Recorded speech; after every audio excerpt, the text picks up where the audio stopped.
So, talking about this particular app and how you kind of used, I guess, some of the things that attract kids to apps to begin with to try to educate them on a more serious topic here. Okay, yes, that was the difficulty. We had to find a balance between too scary and too broad. Yeah. So what we've done is we've chosen a narrative format, almost like a mystery or a sleuth kind of format, and we use a lot of anime sort of techniques that the kids will find in other games to make it relatable and not seem so scary as well. Because that's the one thing I've spoken to Jill about. You know, it's like you think about, oh, do I really want to talk to my kids about sex trafficking? This kind of bridges that gap between making it too dark and too scary and actually being educational. Right. No one, of course, wants to talk to their 12, 13, 14-year-old about such a scary subject, but the truth is that's who's being affected, so they need to be spoken to about it. And we also didn't want to make it too broad. For instance, the Stranger Danger campaign from the 90s, where everyone, you know, don't get into a car with a stranger, and then we come to find out that more often than not, kidnappers are people that actually know the children.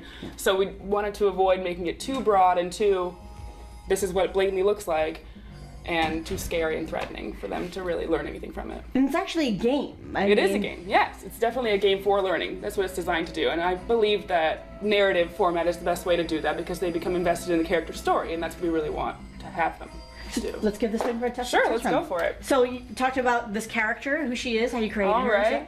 All right. This is Macy. As you can see, she has very large teeth. She's Julia Roberts' offspring. So we plan to have Act 2 and Act 3 completed sometime in the future. Right now we have Act 1 completed, in which there are 3 episodes. So we'll just go through really quick and I'll show you the first episode just so you can kind of get an idea of where Macy is.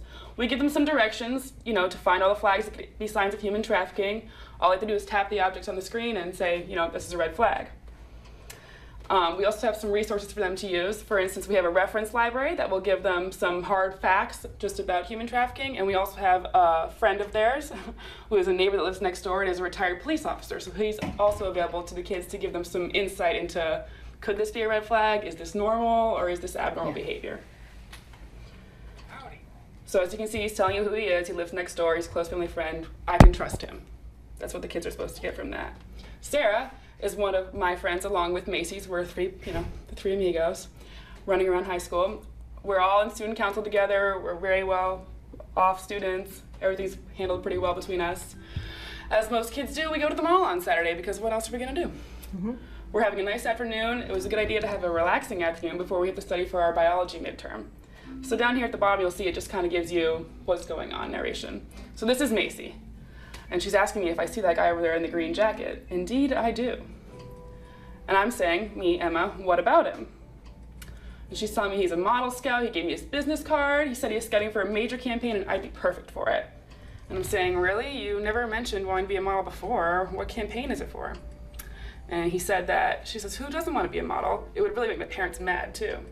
He said he couldn't discuss the details of the campaign here, so I gave him my phone number to talk about it later. And I say, I can't believe you gave that guy your phone number.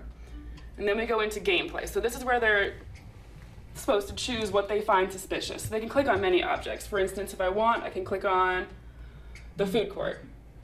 And on my mind, I'm just really hungry, so I can go for one of those cinnamon rolls they have here.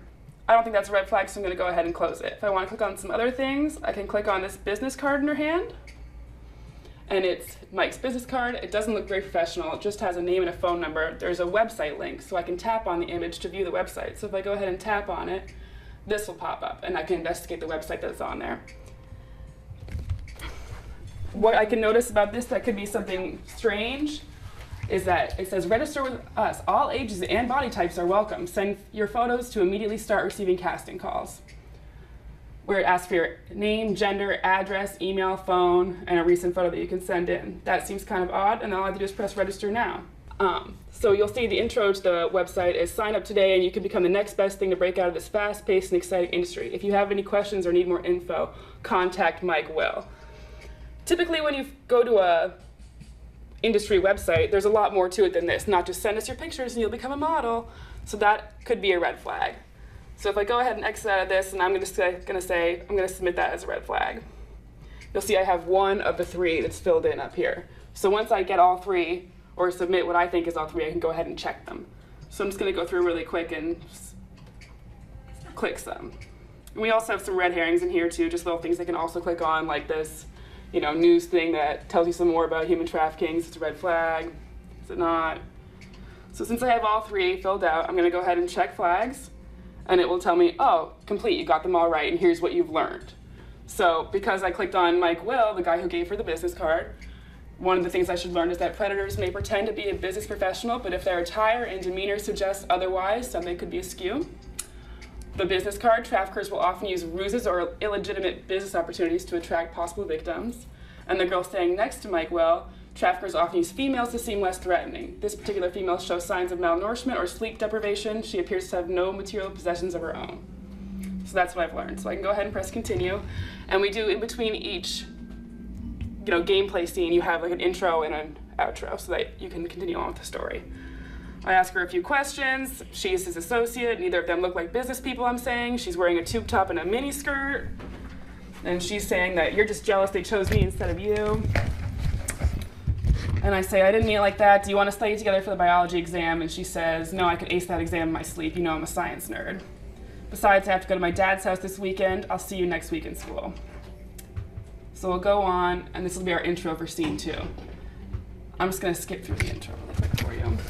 This is the scene that deals mostly with social media, and we find that to be very important because, like Jill had mentioned before, up to 55 hours a week are spent on social media websites or just mobile devices in general by this age range. So right now we're having a conversation with Macy. I'm asking, is she there? She's saying, I just got back to my mom's house.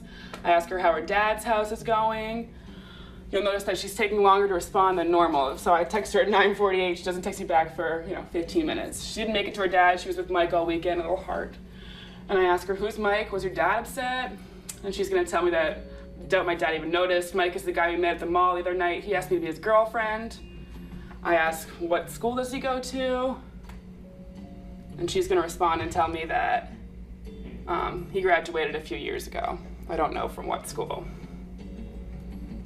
So now in this gameplay scene, we're at our desks supposedly studying for our biology exam. So if I want, I can click on the computer screen and I'm in the friend zone. So I can go ahead and I can click on anything that's outlined in yellow, like this. This is Macy's new profile picture. And this is not what she's usually wearing. So we see a couple interesting things here. This provocative shot of a young girl as her profile picture, and we see that Mike Will has commented after this anonymous chat. He says, you are so sexy. Mike Will says, of course she is. If you're interested, I can put you in contact with some of my girls. Give me a call.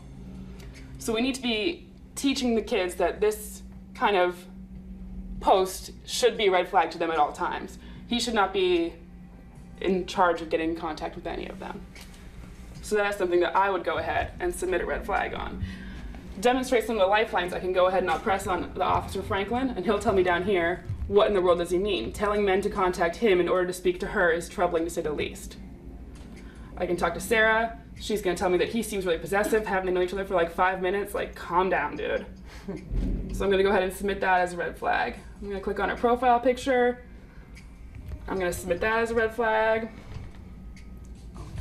I'm gonna go to Mike Will's profile here. And you see like about him, he's gathering inventory, new products are coming soon. I can click on his picture, he's with his coworker Priscilla. They seem to be happy together, even though he's now dating me. His interests, drink, smoke, women, what you need is what I got, also very weird. So I'm gonna go ahead and click on him. Maybe submit that as a red flag. Okay, so now I have all 3 submitted, I'm gonna check them out. See, this one I didn't get them all correctly. Please go back and double check your submissions. So I can go back, and if I click in here, you'll see where the red is. That's telling me that's not a red flag. So I'll clear it. I'll go back. This episode tends to be the hardest one. This is the right one, because she's in a relationship so soon. This tends to be the hardest episode for the kids to figure out, and it was intended to be that way because we want them to know how online things can be confusing. What they're saying is not always what they mean, and you really need to be more aware even when you're out on these websites talking to people who might not be who they say they are.